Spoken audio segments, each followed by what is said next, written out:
Yo, guys, what's going on? Welcome back to the show. I appreciate y'all following me. Y'all have been great. Hey, we're gonna have a fun show today. Shout out to everybody on IG, man. I appreciate y'all following me. I see a bunch of y'all going in that group right now. Hey, I appreciate that. We got a hot show today. The man of the hour, Coach Carlos Codie. We're gonna get into it. We're gonna talk some track and field. But before we do, I got to do my shout outs, guys. I got to do them. We're gonna shout out to TTFCA, the sponsor of the show. Hey, they help us do a lot of things on this show right now. So shout out to them. We're gonna shout out my guys over there at TrackBarn. They do their thing. If you need any apparel, anything related to track and field, hit them guys up for sure. And I know y'all see me out there. I know y'all see me with the breezy, with the IcyBreeze, with that mister. We got the misting fan here. And we also have the portable air conditioned cooler. So go out there and get it. It's hot. Keep it breezy with that. All right. The link or all those links are in that description there. But let's get this show popping. Coach, what's going on? Welcome to the show, Coach. Welcome to the show. Thank you for having me, bro. Thank you for I know, having me. and not a problem at all. Not a problem. Yeah. Thanks for coming on here. And won't you just tell us a little bit about who you are, what you do, and also let us know what ESST is. I am, like you said, Coach Carlos Codie, former comedian, former everything. Like I done a lot in my 46 years on this earth. So, but right now I'm giving back to the kids, giving back to the community, trying to build a program that'll last. That'll last. We got to stand 20, 30, 40 years. So that's what I'm trying to build right now. Nice, nice, nice. So you got ESST, right? Yes, Yeah. What is that? What does that stand for? it stands for Elite Speed and Sports Training.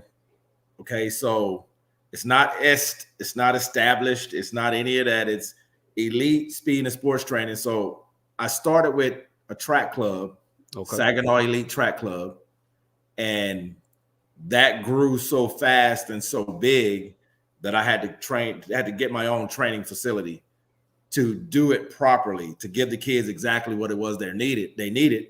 I couldn't call it Saginaw Elite Training Center. You know what I'm saying? Mm-hmm. So I came up with the name ESST, Elite Speed and Sports Training, and did the acronyms ESST, and the rest is history. So we have ESST 707, ESST Track and Field, and we'll grow that. Nice. So, do you have a specialty? Is it track? Is it football? Is it sprint mechanics? Is it jumps? Or do you have a specialty with your training? Jumps and hurdles are my thing. Okay. Jumps and hurdles are my thing. Like I love jumps and hurdles. Like, but I don't have my speed training is some of the best. I do my thing. I do my thing with the speed training. I train lots of professional athletes, lots of collegiate athletes, from youth all the way up to professional. So I wouldn't say I have one niche, but I do. When I do learn something, I make sure I put in the hours required to know what I'm doing before I start implementing what I got to do. Yeah. Let me ask you this, Coach. So, let's say you have group athletes, right? Right. You got some sprinters there. You have some hurdlers, right? How Right. do you determine?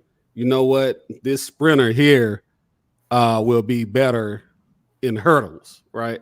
Or maybe I need to pull this hurdler and focus more on their sprints. I think they might be a better sprinter. So That's, how do you determine that? it's funny you say that. I got a young lady right now. She's a sophomore, and her brother's a really good hurdler.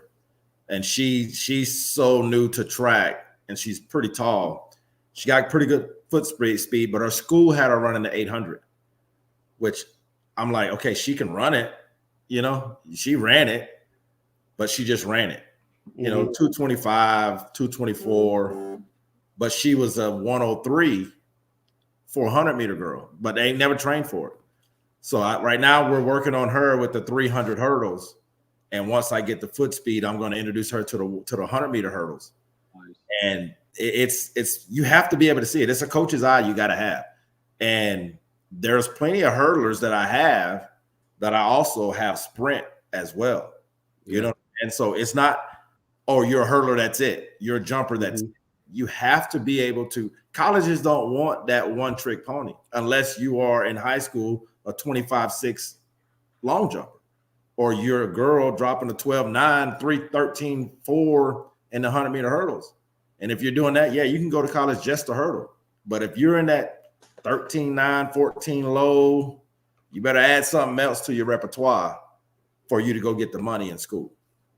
Yeah, hey, Coach, I know we got them questions I sent out. I know we gonna touch them, man. You on some good stuff right now. But yeah, you're right. I'm glad you said that because we have a lot of parents that watch the show. We have a lot of athletes that watch the show. The more you can do, if you're not elite in that one event, but the more you can do, that's going to bring more value to you as an athlete and to your stock, and they're going to give you more. They'll look at you a little bit more. So especially be able to do more than, just the 100, the 200, the 4. And let me say this. Let me say this. If you're a sprinter, you go to run the 4. You go run that 4. Is that right, Coach? Hey, I just went viral. I just went viral on Instagram by saying what event should be on a 4x4. You know what I'm saying? I think it's up to 150, 200,000 views right now. And it's crazy because I'm a firm believer. Everybody keeps saying 300-meter hurdles and 400-meter hurdles need to run the 4x4. Well, in Texas, technically, let's be real. What are we going to get out of a 300-meter hurdler when the 300-meter hurdles is right before the 4x4? Wow, yeah. You can't really. Now, I'm talking high school. Now, if I'm an Olympic coach or a collegiate coach, and I got 6 400-meter hurdles to my disposal, and I know all of them can go 48, 47, 46 in the 400-meter hurdles, that's my whole 4x4. I'm not putting nobody else on it. Yeah. If you're running 46 without the hurdles, let's go to work. Yeah. You're right. Yeah, it's so what? Let me ask you this, and we're gonna get to the questions. We're gonna get to the questions, but let's go. What? I'm trying to word this right. All right. Okay. So as far as high school coaches, right? How do you build a relationship with them, or do you even try to build a relationship with them to keep these athletes on the same page? I try my hardest. I have 3 schools that I work very well with, and I won't name them, but I get it. I work very well with them, and they've been with me since I started this in 2013. I think 2013. They've been with me from the beginning because of the area I'm in. I'm in the Saginaw area, North Texas. So I'm out here, and I saw we had talent to win a lot of races, but we didn't have talent to go to the other side of 20, right? Yeah. You got to be able to go to the other side of 20. Everything goes through the other side of 20. On this side of 35, we good. So I can't train you for this side of 35. I got to train you to go to DeSoto and Duncanville. And I got to train you for all of that. And now I got to train you for I-45 too. Yeah. So I do have a pretty good relationship with them. This year I put together a really good coaches clinic for ISD, for the entire ISD. They invited all of their coaches from junior high to high school. They invited all of their coaches. And it was awesome. And I had some college coaches come in and speak and talk about some stuff. And of course, you had some of those coaches that, regardless of how great it was, how good the experience was, they're going to not, their egos is going to get in their way because they did this when they were in school. Oh, something happened. You disappeared. Good. Yeah. No, say it again. It was a little delay on that. No, I'm saying you'll have a few resistant coaches. You have coaches that will say, well, I want them here doing this, this, and this, and this. And I can't answer the rest because there's a question down there later on about the rest of that. Yeah. You know, but just to be clear, coaches, high school, junior high, you cannot prepare a kid in January and expect them to go to state in May. It's not happening. It's not happening. Gotcha. Yeah. You don't start preparing in January to try to go to state in May. Not in Texas. It's not happening. It may happen in Maryland. Mm-hmm. It may happen in Kansas. It ain't happening in Texas or Florida or Georgia or California. Yeah, and hey, I agree with that. I mean, look at that UIL, man. It's like I say that, especially with the the districts with Duncanville, DeSoto, all them kids, man. It's like their district is the regionals, right? And their regional meet is like a pre-state meet. You see what I'm saying? And you're right. You got to get ready. I mean, if you start in January, you behind you behind a quite a bit, 4 months behind is where you're at. And I tell people, I say, no matter how they move those teams around in that UIL, man, it's just so every year, man, there's more and more athletes that's flooding that UIL, good athletes, you know. If you go look at the region, I think it was Region 2 that ran at UTA, which Region 1, 6A. I think 5A actually outperformed 6A this year. Yep. 5A actually outperformed 6A. So that was surprising to me when I saw all those 6A kids, like 5A kids running faster times than the 6A. And I was like, whoa, there's a shift that came somewhere. Yeah. It's, man. Yeah, I just think, man, right now we're track and field. It's evolving, and we're watching it. Man, look at those 200 times. You see the Moscow? I'm just like, what? 20. What are we doing? Bro? It's crazy. Shout out to India Mayberry. That girl, man. Oh, yeah. I watched that young lady run all year, and I've always watched her in summer, but I haven't seen her in UIL. Yeah. But I'm like, man, she just burst on the scene. Not say burst on the scene, but the year she had this year, man, golly. It was amazing. 11-2, and what's your 23-4 or something like that? I'm like, this young lady, and oh man, that's gonna go back to another one of your questions. But shout out to India Mayberry, young lady. Shout out to You were watched this year. You were watched. Yeah. Man, it's Mayberry, man. She's man. I've been following her for a while, man. I've been following requests. I've been following her requests and indoors, and I've been seeing her do her thing. And to maintain it, man. Yeah, she was with I think the Flyers, Jamaica Flyers or something like that at the beginning and all that. And she moved, man. For her to continue to run that fast is just mind blowing to me, man. I mean, to be consistent from the first meet of the season, right, all the way up to state. And she's still running the same time. It's crazy.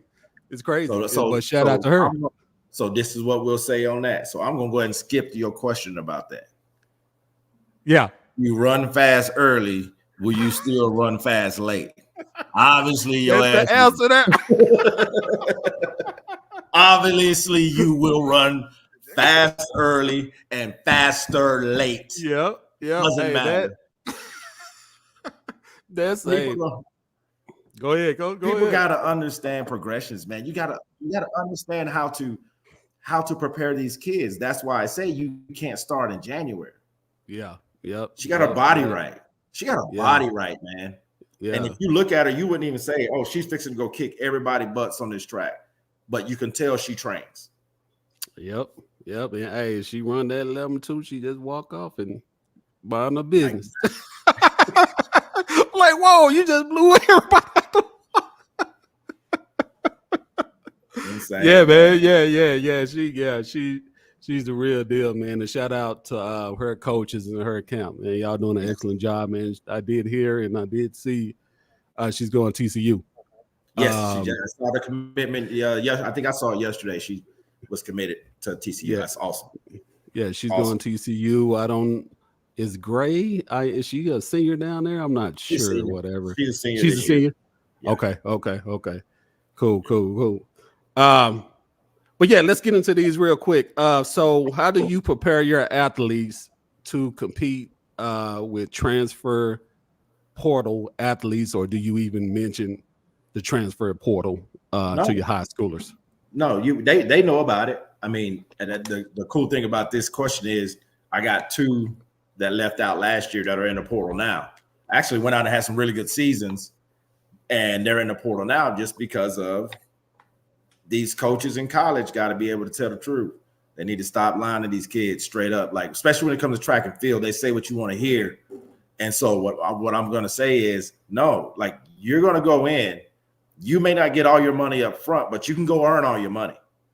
Like track and field, unless you're doing those 3 events or you that dog in that one event, you're going to go pay part of you're paying part of your money. You're going to get some money, but you go out there and score some points in indoor at conference, and you go score some points at outdoor at conference, and I guarantee you they'll find some money for you. Yep. You can't worry about the portal. The portal's a good thing. I like it. I love the portal. This is a time for those track kids to go get their money. You know what I'm saying? Go get your money as a track kid. If you know let's say if India was in college right now and she went 10-9-2 and she was at TCU and they're not giving her nothing. You don't think Arkansas or Georgia? Hey, we got about 200 grand. Come on. You don't think LSU gonna say, hey, they ain't doing what? You know what I'm saying? Yeah. That's how it is. That's how it is. You're exactly right. And I'm gonna read you some. Actually, I posted something about this earlier today. For the people who watching the show, if y'all got comments, go ahead and drop your comments. If y'all on IG, drop those comments. Sorry, and I get them over to coach or whatever. But so I posted this earlier today, right? I said I can't stress enough. Please have a conversation with your student athletes and let them know. One, if you are faster than the current athletes at a university, that doesn't guarantee a full scholarship. 2, partial scholarship is most likely for 95% of track and field athletes. 5% full scholarship is most likely for track and field athletes. Some of your options, go somewhere, they're going to give you a full. Second option, if you're interested in Power 5 or top D1 track and field schools, you need to be able to run fast and score points. No exceptions. What you think about that? No exceptions. No exceptions at all. And that Power 5 thing is tricky because they word their scholarships full scholarships. They word it full. But then you get there and your paperwork was delayed. You got to pay $5,000. We're gonna pay you back next month. Yeah. So you got parents, you got to read those scholarships, go through it, and if you don't know, have somebody else read it. The high school coach, the counselor, somebody before you sign that thing. Just because that coach said the word FULL in front of you does not mean it's full. Now I've been lucky. I've been lucky enough to have. Last year we had 5 go full. This year I have 4 that's going full. So I've been lucky, and then I look at them. They're fools. They're fools. Because you tell my kid that it's a fool and it's not, you won't get another one of mine. And I guarantee you, I'll pump out more kids than you're gonna have coaches. Yeah. Hold on. RJ I think he's trying to add something. RJ, did you send a DM message, or where did you send the comment? Yeah, he said check my message, please. RJ. Yeah, I see where he sent that. Okay. But yeah, you're right. And I try to tell these parents too when I talk to them. A lot of them don't know about those scholarships, man. You can lose money too. If they're not performing, they can take their money. And also, a good question is for the parents who are listening, you need to ask that coach, is that scholarship, is it locked in? Because most people are cool with, okay, we can lock this in, and next year we'll see what happens if the athlete performs. Yes, the athlete can get more money, but we want to make sure we lock this in because we don't want to go to next year and we're going to lose money. You see what I'm saying? Right. And I think that's a very important question. Is this amount we starting off with locked in, and can my athlete lose money? Be the advice I can give with this recruiting process. Parents ask questions, ask too many questions, because like you say, that I don't know if y'all seen the NIL. I don't know if y'all seen those letters, the letters of intent or whatever. Right. But it's long, it's wordy, and you need to read over it or whatever. You need to read over it, and like you say, have a coach read over it. The athlete needs to read over is the most important thing. Yes. Every single word. You need to come back and tell the parent what they just read about, because it's their life. It's their life. But yeah, you're right, Coach. You're right. It's that recruiting game is tricky, man. It's one of those things, man, that it's not like, that's why I tell my athletes, like, y'all have the easiest time to be recruited right now if you just handle your business. If you handle your business, because coaches know those transfers, most of them are coming in for 1 year, and if not for half a season. Some of them may only have an indoor season available. Some may only have an outdoor season available. They know they don't have 2 or 3 years, so they got to bring somebody in to come up underneath the older athletes. So that's why I tell my athletes, make sure your social media is clean. Make sure your grades are lined up. Make sure we're not skipping reps in practice. So if you are on that shell, if you're 11-4, 11-5 girl in the 100, let's stay right there, 11-4, 11-5. Let's add a 200 time at about a 24-1, 24-2. Let's stay right there. And then you may not get the full the first year, but you'll get a lot more money that second year. Because those transfers that's coming in, that's a win now situation. That's because they can say, hey, I was 2 athletes short from a national title. So I'm gonna go out and look in the portal and find that long jumper that went 27-1. I'm gonna go find that hurdler that went 12-9. That gives them that option to do it. And those coaches' jobs are on the line. So can you blame them? No, you can't. So that's what I'm saying. So you prepare your kid to go in, not be cocky. I had a kid this year. His indoor season, coach, I'm the best jumper out here. They ain't letting me jump. They not letting me jump. I said, hey, man, you're a freshman, and you better be glad you're there. Yeah. We know what your situation was, right? Mm-hmm. And I'm like, they're giving you an opportunity. Sit back and relax. Yeah. Don't panic because you're not jumping in indoors. Yeah. Boom. Yeah. Come out outdoor season, 25-8. Freshman All-American. Mm-hmm. You know what I'm saying? Yeah. So I'm not afraid to have the hard conversations with my athletes. I ain't scared to tell them, hey, shut the heck up. Yeah. Sit down. Be patient.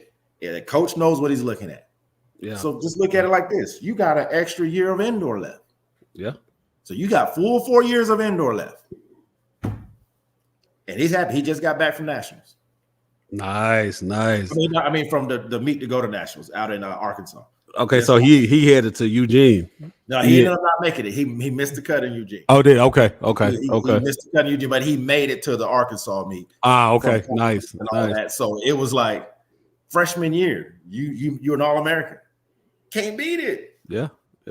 Can't beat it. Yeah. Guess what? Yeah. When if he do transfer, yeah. NIL. Yeah, for sure. And man, it's good you having that conversation with your athletes, and they know. I mean, it's just one of them things. If you want to go, hey, take what they gonna give you. Go prove yourself. If not, find somewhere else to go. Right. And like the majority of them, I tell them all the time, do you really believe that you did 100% all season to reach your maximum peak? And if that answer is no, take what you're being offered. Yeah. Leave it alone. Exactly. If you know you missed 2-3 weeks of practice and you did everything you could do to miss the hard days and the weight room days and all of those days, but you still was able to go out there and get it and get something, take it. Let's be real with ourselves. Yeah. Hey, that's man, coach. That's some good stuff. Athletes, if y'all listening, it's hey, listen. This is wise coach here. Listen to what he's telling you for sure. Listen to him. Always tell them the truth. They don't like it. Yeah. Somebody got to do it. Somebody got to tell them the truth. Yeah, we got to. Yeah. Let's see. What inspired you to become a track and field coach, and how has that motivation evolved throughout your coaching career? I started. My daughter was in 7th grade, and I remember she was ready to go try out for track that year. She had played basketball, and she had shot the ball on the wrong basket and made like 2 3-pointers in one game for the other team. And I was like, I don't know if basketball is your thing. Yeah. But yeah. So try something else. So she went to track. She went to track, and I'll never forget her 7th grade year. Like, we had snow that year, so they weren't able to practice or anything. So they had a track meet coming up, and they were like, they put some kind of things in the gym, and my daughter come running home, and she was excited. Daddy, I made a track team. I'm finna hurdle. I said, hurdle? How are you finna hurdle? She said, they put these big old things in the gym, and I jumped over them the best, so they want me to hurdle. I said, whoa. So I said, hold on. I said, I'm gonna go talk to your coach tomorrow. And I said, ma'am, I ain't trying to be funny, but what make you think she can hurdle? Because hurdle is one of those things that in 7th grade, if you're introduced to it and you're not trained for it, and you jumped only 1 hurdle in practice, and you still got 9 more to go, and you don't know how to get over those 9, it's going to embarrass you or it's going to hurt you. And then you're done with track and field. So I asked the coach, I said, let me train her for a week. I'll train her for a couple of days a week, and then put on the hurdles in the next meet. I said, I'll have her ready. And by the time we got back and came out, she ended up being district champion in the 300 hurdles and the 110s and the 100-meter hurdles, 7th grade year. And that was the rest. She was a hurdler after that. And then I was known for coaching hurdlers then. I had some dogs.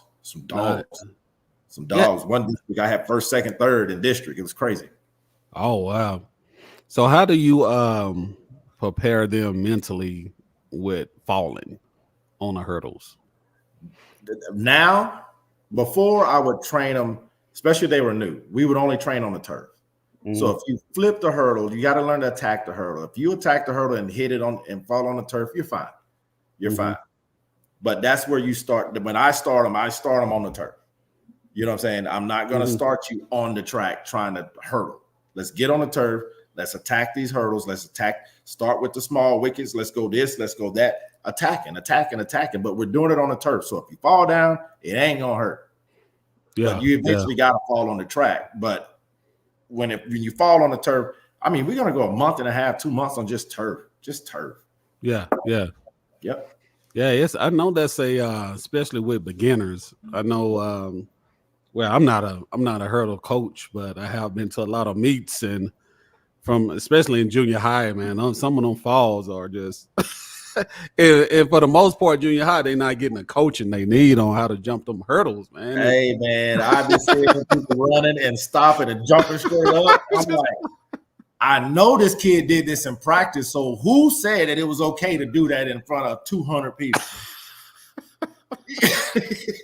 Private school's the worst, bro. Yeah. With the hurdles. Oh, my is it? God. Oh, that's when you go get your hamburger, especially if you got Liberty Christian University got the best hamburgers in their concessions. Oh, really? I shout out to Liberty Christian. And I say university, right? You're saying Liberty Christian University. Nah, shout out to Jeremy Warner and them boys over there, man. They built a program, man. That was some crazy stuff. I enjoy seeing them run, man. That program is really taking off now, man. And it's it is, man. It definitely is. They transfer portal stay open. Yeah. He say, come on. Look at you, bro. Oh, the private school transfer. Oh man, yeah, man. Hey, You know, I ain't lying. I told you they get in there. They get in there. It's as long as you got the grades. Yeah. As long as you got the grades, because their curriculum is not easy. No, it's not. And that's that's why some of them private schools don't get invited to some of them meets. Because they know, Yep. So what advice have we talked about this? Let's see. All right, what advice are you giving to your unsigned seniors that are still looking for, if you have any? If I think I have. They all have offers. They just haven't made up their mind. Okay. And I think they're sitting back and waiting because they've been with me for a while, so they've seen some crazy stuff happen in the summertime. Gotcha. So what I usually do, I usually have them run like my seniors. I sent them all to New Mexico this year, so they're all going down to the Great Southwest out in okay. That's next week, right? Is that next week? Yeah. Okay. And usually, if we wasn't doing that, I would have them run at least the district and regionals, just so we can get some good times on them. But right now, I just tell them to be patient, man. Like, you may have to, as long as you got the grades and all of them have a walk on time. You just have to go be humble now.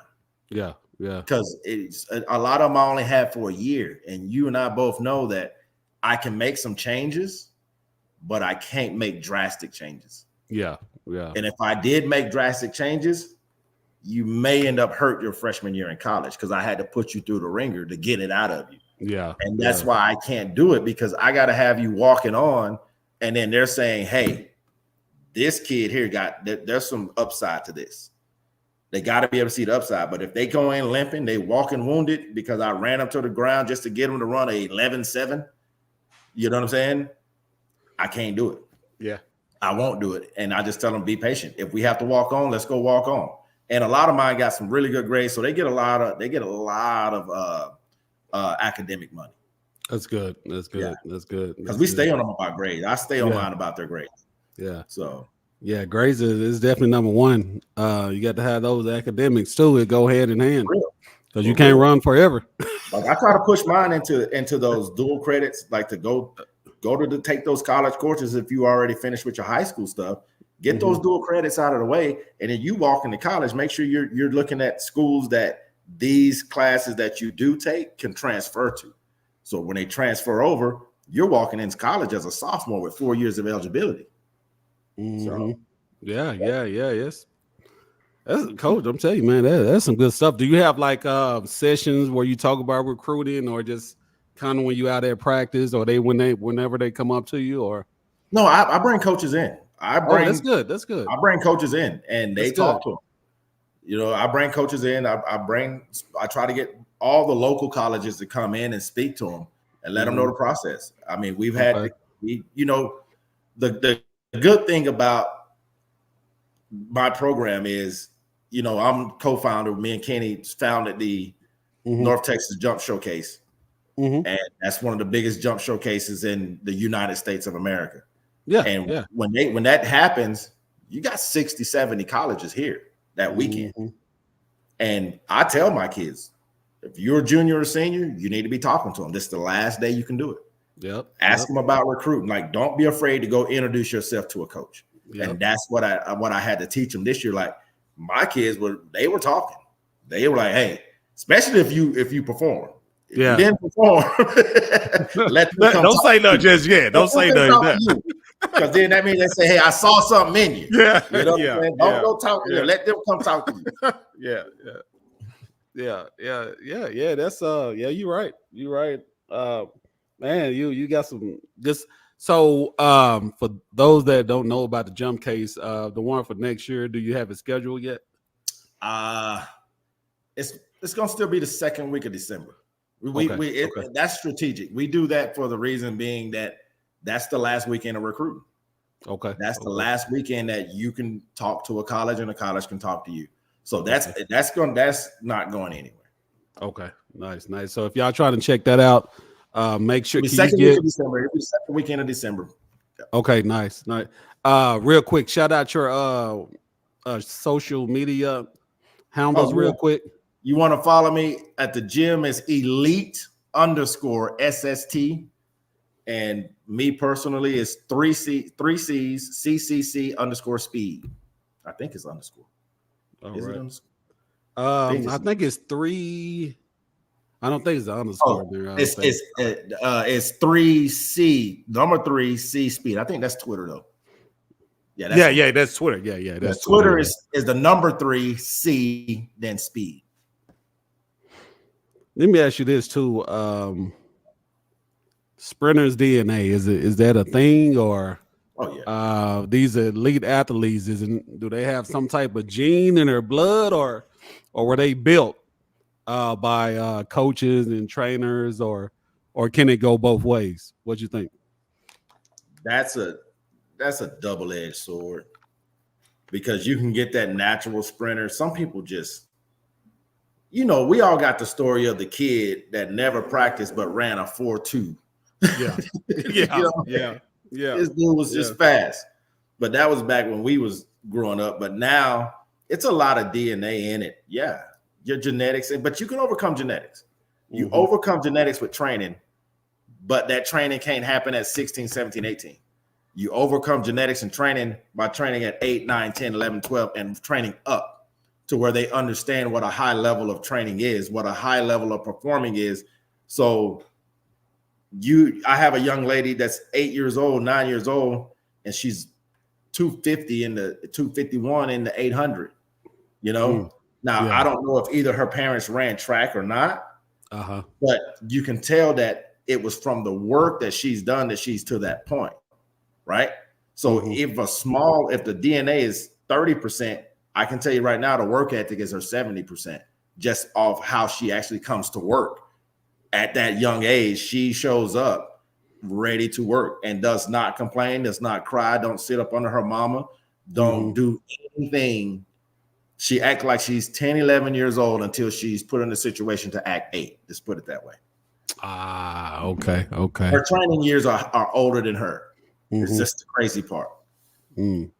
Yeah. That's some good stuff. On my end, I think I think it's some DNA. I think it is, and also some training, because you can have that good athlete, like you said, that halfway come to practice, but still go out there and manage to run good and beat people. But the longer he's doing that, the longer this other person is working harder. You said working on their technique, working on their drive phase, or getting their knees up and all that other good stuff. And he's going to surpass them, because you already know when you get to a certain level, man, you got to be almost 100 on everything coming out on blocks, man, if you want to, go into the Olympics and all that other stuff, Because what ended up happening is that kid is going to be the best in 7th grade, the best in 8th grade, the best in 9th grade. And then once those training years catch up with the kid without the DNA at 10th grade, 11th grade, 12th grade, when it actually matters, then hold on. Wait, say it again, Coach. When it actually matters, 10th grade, 11th grade, 12th grade, when that training starts catching up with the natural fast, it's a wrap. It's a wrap. You'll kill yourself trying to keep up with the trained kid. Yeah. And that was one of my questions. Here we go. So here we go. The youth national champion, 14 and under, 10 and under, things like that, right? Do recruiters take that into any consideration when they get in high school, what they did their early years in middle school track or whatnot? If you're a thing moo, they are. If you are a thing moo, who I watched from 13 till she was a freshman at A&M, they're taking it because you saw what she did. Yeah, she showed you every year that I am a track athlete. Yeah, the daggum girl in 2018, I want to say she was 15, 16. We were in Des Moines, and I was like, I've never seen nothing like it. She took second overall in the 2, 1 to 4, 1 to 8, 1 to 16. Like, who the heck has range and who is training like that in New Jersey? Yeah. Right. Where are you training at in New Jersey? Because not a lot of tracks out there. So you look at it. Her training, her running was consistent. That got them to recruit her. Mm-hmm. And when she got recruited, she got better. Yeah. Most people get recruited and I'm recruited. You know what I'm saying? And be done. Don't want to do anything. Yeah. You can't. So if you're those type of athletes, like Nicholas Harbor, look at Nicholas Harbor. Prime example. This guy ain't took a day off. He ain't taking a day off. He is at the top of his game in track, and he's at the top of his game in football. You can't. He got better the older he got. Yeah. Right? Yeah. I met Nicholas Harbor his sophomore, junior year at the Texas Tech meet the first year. That's what I first seen him, and I was like, man, what is going on? Remember that whole team came out and they were all huge. I said, who are these kids? And I remember his coach. I'll never forget it because I'm standing at the long jump pit and I see a dude go flying by me when Nick broke the record. Big old dude he picked this big old dude up. And I'm like, what the heck is going on? And I mean, man, but those are the type of things like those that shows you that the training progressions. Like, if you go look at all of his stuff, he slowly got better. And then boom, junior year, he was great. Senior year, he was elite. Yeah. So it's how I train my kids. Like, I don't care if you are a star as a freshman. I don't care if you're a star as a sophomore.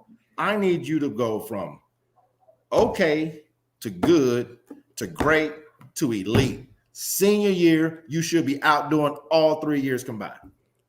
Yeah. That's how it works. And if it's not working like that, you got to go back to the training.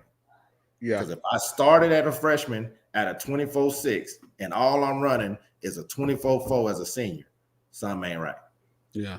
Yeah, man. We see it all the time. Especially in Texas. We see that 8th grader that run on 11.7, 11.8. We see that 8th grader that runs a 24.8, 24.9. But that same 8th grader gets to senior year and she's still at 24. Yeah. Well, how do you progress, man? If you in middle school and you running a 24.1, a 23.9, and I mean you're in middle school, how do you progress from that? You can't go backwards. When you go to high school, it's gonna look bad. No, I'm saying you don't try to progress from that in middle school, right? Yeah. I don't care. If you're there in 8th grade, stay there in 9th grade. Because guess what? You still gonna win a lot of races. Yeah. Stay there in 10th grade. Yeah. Because guess what? You still winning a lot of races. Yeah. 11th grade, we gotta tip the scale. Now we're gonna start sending you all over the country to go run to get your name out there. Yeah. Right? Yeah. Senior year, you don't have a taste of the big time. Now you know what it's going to expect to get better. Yeah. That's how it should break down. Yeah. That's how it should break down. And you're right. I agree with that, man. I just think sometimes, man, because I'll be at a lot of youth meets, man. And I see parents yelling at like 10-year-olds for getting 3rd place in 100. I'm like, what? Why are you doing it? I would yell at a 10-year-old. I would yell at coach. No, wait. Let me explain that. I'm going to explain to you the why. All right. Okay. Because if I'm training you 4 days a week, I know what you're capable of. Gotcha. Now, if you got 3rd place with a PR, we're good. You're good. But if you got 3rd place and you're a second and a half off the time that you've been running all year, you was out there, you was over there eating them hot Cheetos and playing around with your buddies instead of getting focused again. Yeah, you don't want the 10-year-old to take it that serious, but then you also don't be that 10-year-old coming and crying saying, I got 4th place, I didn't get a medal.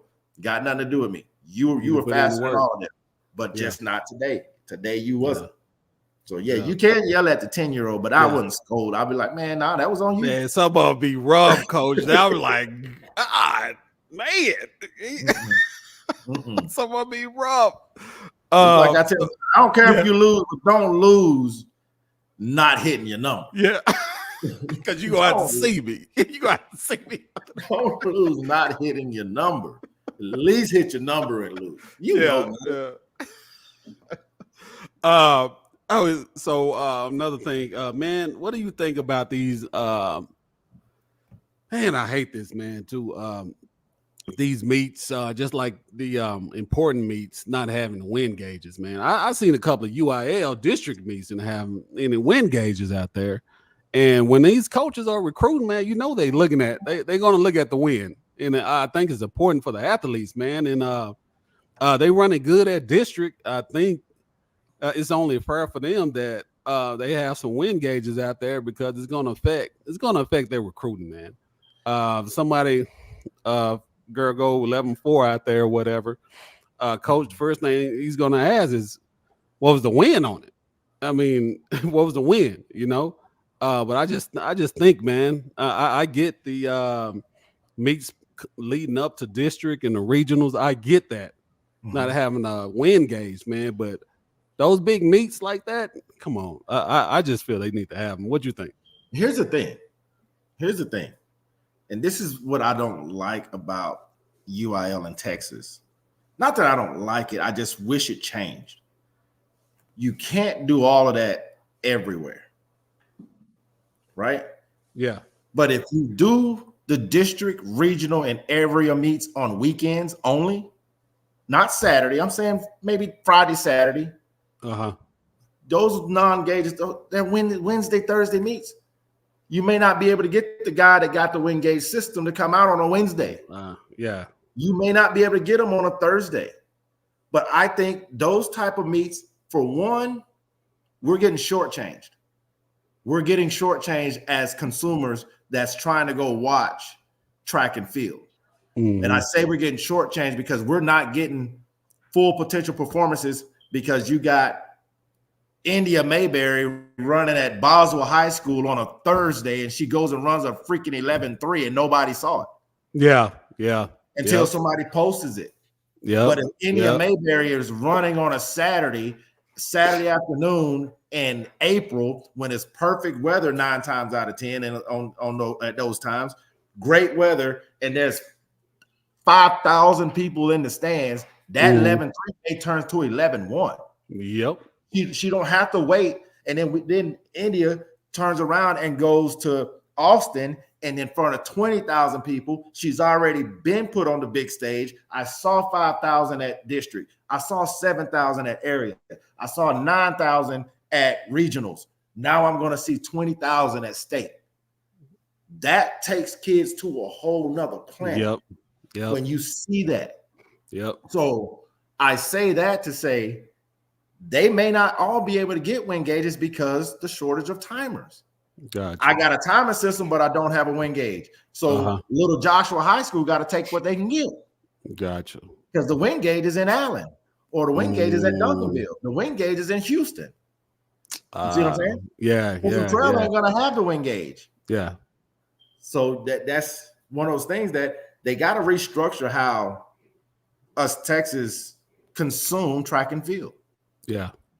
Because if those, if you knew that a district meet went Friday, Saturday, you're planning to be at finals on Saturday no matter what. Yeah. Ain't nothing stopping you from going to that district meet. Yeah. Yep. You're right. You're right, man. So you think it's a more lack of having access to them than people wanting the wind gauge at the meet? Man, when you got 4 high schools with $50 million stadiums in 3, 4, 5, 6, 7, 8 different towns, you can find somewhere to have all that stuff done, especially in Texas. I agree. I live in Saginaw. There's 4 high schools that can hold 45,000 people within a 7-mile radius. They can put a wind gauge. And that's one of them things, man. That's what we got to start talking about. Like, can we change from Wednesday, Thursday? Yeah. Mama may not be able to get off work. You know what I'm saying? Yeah. Even hell, half us coaches may not be able to get off work to go support them. If they mamas and daddies can't support them, half of us got regular jobs. You know what I'm saying? So these kids are out here running with the support of their school, and it's a school night, so every student can't stay out there. Yeah. We got to talk about that. Yeah. And that, man, yeah, you're right, man. That meat has to be able to be moved around, man, because especially like this year, man, that weather was bad, man, and it's regional was bad. It was bad, man. Areas were good. Yeah. District area was good. They were pretty good. Yeah. But they didn't have wind gauges. I know that because they were windy. Yeah. And that's why my mind is just like blown with that, man, especially at those big meets, man. But I guess it is what it is to somebody to figure it out, you know. Just a few more questions, coaches. Hey, shout out to everybody in here. We got close to 70. I'm reading here. But I know we have even more. Probably got 100 people watching. Yeah, I can see everything on my screen here. But if y'all have any comments, y'all have any questions, just drop them down there. What is your take on yeah, if you got any questions, talk to me. What is your take on track and field athletes? Just say you're a sprinter, your sprinter and your hurler come to you, hey coach, the cross country coach talked to him, I'm gonna run cross country next season before the season starts, coach. I'm gonna get my lungs ready, coach. I ain't even answering this question. Some of the coaches might be watching. Ready, coach. Hey, y'all disregard that question. We're gonna move to the next one. No, I'll answer. I answer to a certain degree. Go ahead. I would say as long as you're not running 65 miles a week. I'll say as long as you're not running 65 miles a week. If they actually do it for what they tell them, you'll stay conditioned and don't try to make them compete as cross-country runners. I see nothing wrong with it. But I don't know if that could actually happen, that you would say, okay, because you are a sprinter and you are a hurdler, I'm going to modify your workout, but it's not fair to everybody else that has to do the 7 miles a day before hit and miss. But there's no reason for a sprinter to do 7 miles a setting, 5 miles a setting, or even 2 miles a setting. Yeah. In my opinion. Yeah, that's my opinion. That's a tricky question. Yeah, that's an opinion. That's the opinion, guys. That's the opinion. But yeah, that's question. It's the opinion. It's the this is where you're supposed to say, use of Coach Codie is not shared by TexasTrackDad. Disclaimer. Let me put the disclaimer in. But yeah, I know a lot of athletes are faced with that, and they probably like, I don't. Yeah. That's I don't. Yeah, we gonna leave it there. That's and I get asked, and I'm just like, hey, that's between you and your mom. Yeah. At the end of the day, yeah. Let's see. I know we hit on this a little bit. Just got a couple more questions, then we'll get up out of here. When should an athlete focus on recruitment? What advice do you have for the parents and the athletes about recruitment? Should they focus? I mean, you really freshman year, sophomore. I know we hit it. No. Why am I focusing on my freshman and sophomore year? They can't offer you nothing. They can't really even talk to you. There's a reason why when we put on the jumps, we changed wristband colors for the ones that are able to be spoken to and the ones that aren't able to be spoken to, right? So to me, recruitment, same as I tell them with track. When it's the same thing with the multiple sport athlete, right? So yes, you can have fun with your friends playing football, basketball, and running track your freshman year, right? You could still do that your sophomore year, right? But if you still on JV and football and JV and basketball your junior year, but the only varsity sport you play is track, it's time for you to make a decision. Yeah. You see what I'm saying? Yeah. So that's when I'll say junior year, you focus on recruitment, positioning yourself for being recruited to where they'll come to you and you don't have to go to them. And then also where you're going to be going to school at, whether you get recruited or not. You do that junior year. Freshman, sophomore year, yes, you can do all the sports you want. But by going into your junior year, your mind should be made up, unless you just a Nicholas Harbor or a Caden Durham or Jelani Watkins. If you're one of them that's really doing it at a high level on both ends, then you can do it through all 4 years. But if you really, let's being honest with yourself and as parents being honest with their kids, and your kid's still playing JV as a junior, is he still playing JV as a junior in any sport, but he's been on varsity since a freshman in track, it's time to make a decision. Yeah, and that junior year is, man, the most important year, I believe, man.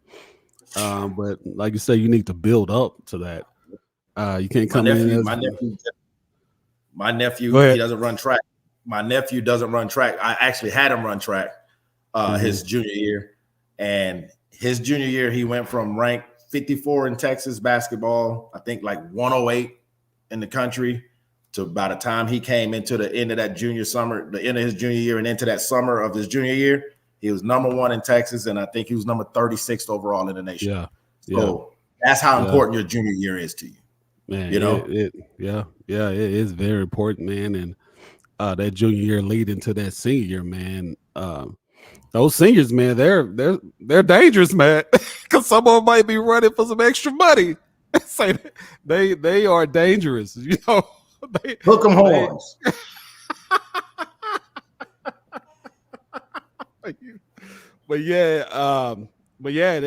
That's true, man. That is so true.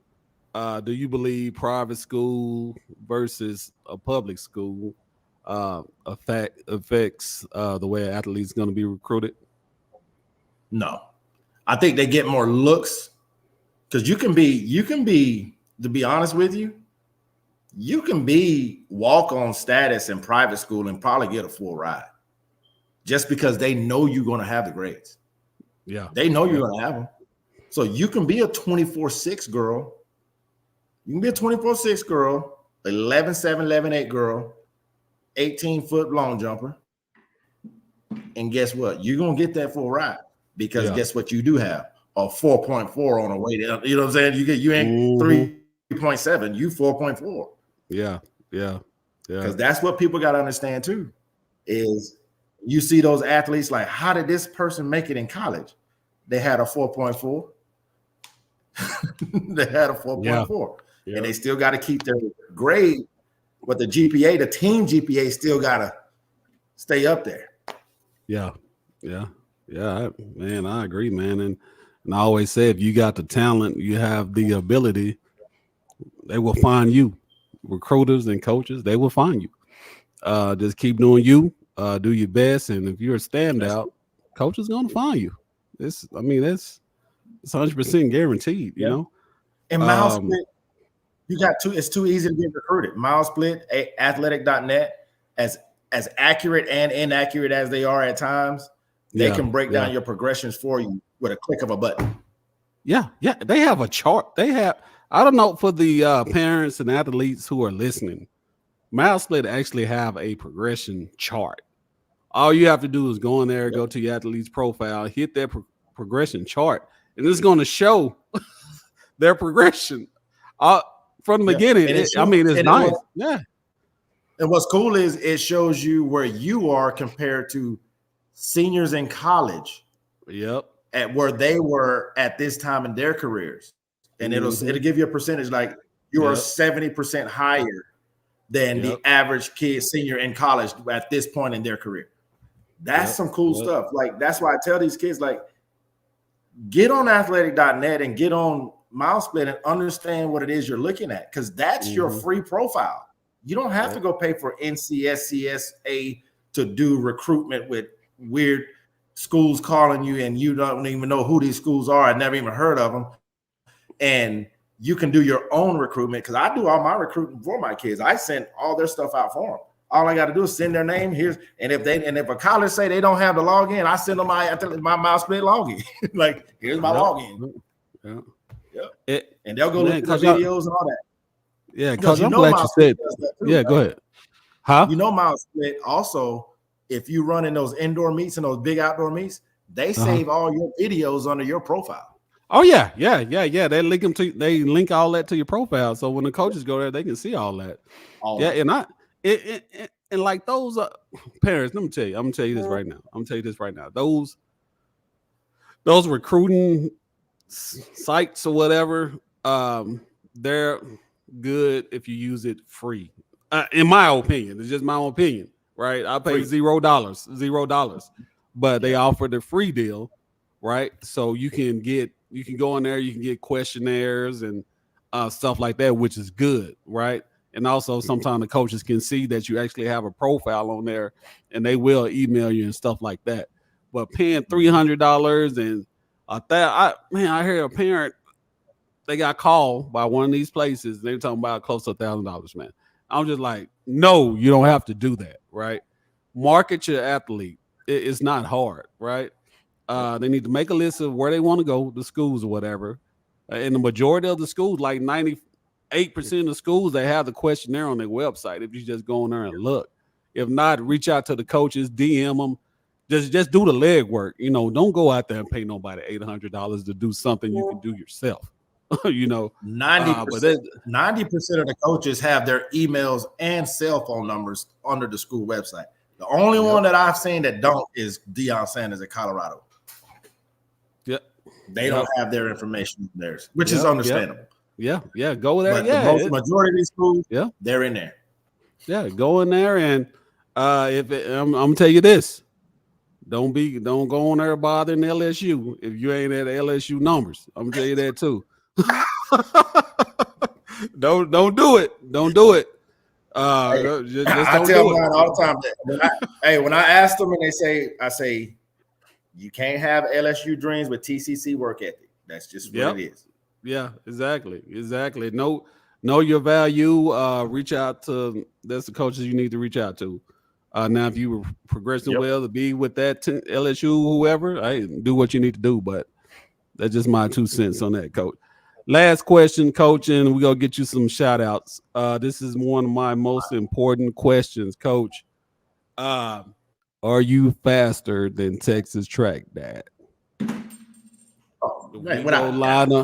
If we go line up right now, you got the indoor facility, so we can run a quick 50-meter in there, right? Bro, this ain't what you want. I tell my kids this ain't what they want. This is not what you want, bro, at all.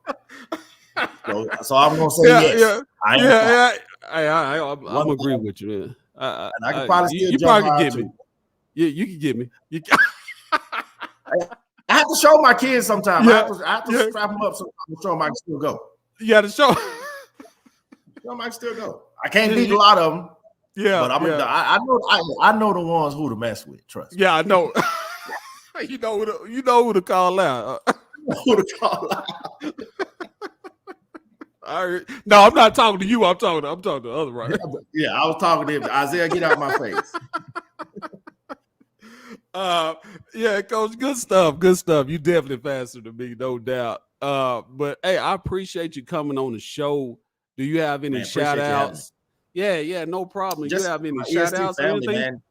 Okay. Shout out to my ESST family. Like, this has been a true family when I started the indoor thing in 2020. In 2020, what people don't understand, I opened my doors March 8th of 2020 and was shut down March 27th of 2020. And I could not train for 5 months. And I literally had just dumped savings and everything into this building and could not get a dime back. And no, I didn't get no PPP loans or any of that stuff because I had just opened a business. So I had to, make it. So shout out to like Todd Young, Isaiah David, Kayembe. Those 2 seniors this year were with me when those doors opened up. You know what I'm saying? But shout out to a lot of my athletes that have came back and they work for me. I got athletes that ran their 4 or 5 years in college and now they're trainers at my gym. Ariana Garcia, shout out to Mackenzie heading to Tarleton State, Todd Young, Pharrell Martinez heading to Landers University, Denzel, Brianna heading out to Midwestern. Isaiah's heading to Kansas. Todd hasn't made his decision yet, but he got some offers on the table. Got some pretty good ones out there. Like, this shout out to my crew, man. We're a big family. Yeah. Like, it's a family atmosphere inside that gym. Yeah, Coach, and you're doing a great job, man. Just here talking to you, you definitely steering these athletes in the right direction, man. And man, hats off to you. You know, being that coach. You know, because that's what we need. That's what we need. Positive influence. And they know if they 10, they getting yelled at if they don't do it, right? It ain't even just 10, bro. I got some 8-year-olds. I'm gonna let some 8-year-olds. You can't be 8, be a 2-time All-American, and then come be the slowest one. No, we gotta maintain. Yeah. Some 8-year-olds will get it. Hey, no doubt, Coach. Hey, also, I'm gonna hook you up. Coach, with this TexasTrackDad hair trimmer, man. Okay. Oh, damn, you said I need to trim up what you telling me. Hey, no, you looking good, Coach. But hey, we can. You talking to you? I know you.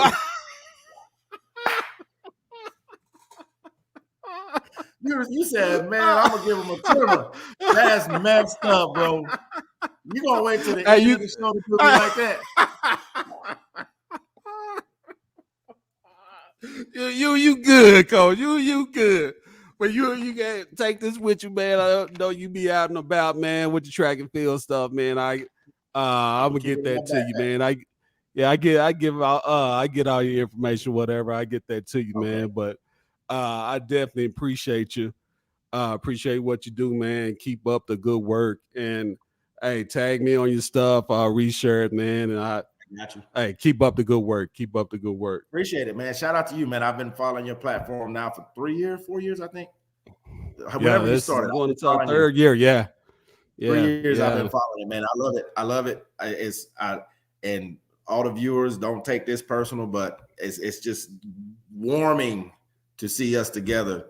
You know what I'm saying? Doing some stuff for the better good. Just letting other people see that, hey, we don't have to be rappers. We don't have to be sports. We don't have to do all of that, but we can do other things to, you know what I'm saying, to make a difference in these kids' lives. And what you've been doing, man, I appreciate. Been following you, like I say, for 3 years, and I love it.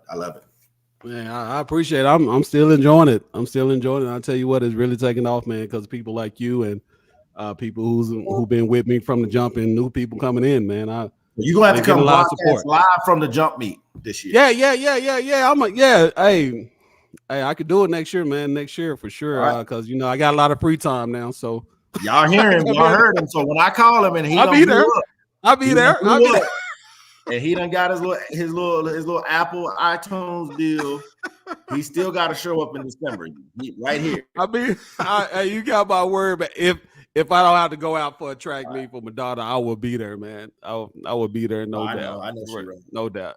I got you. But hey, appreciate it. Hey, y'all go follow me, YouTube, Instagram, Facebook, LinkedIn, all the social media platforms.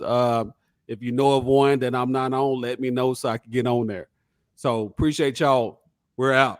Peace. All right. Peace.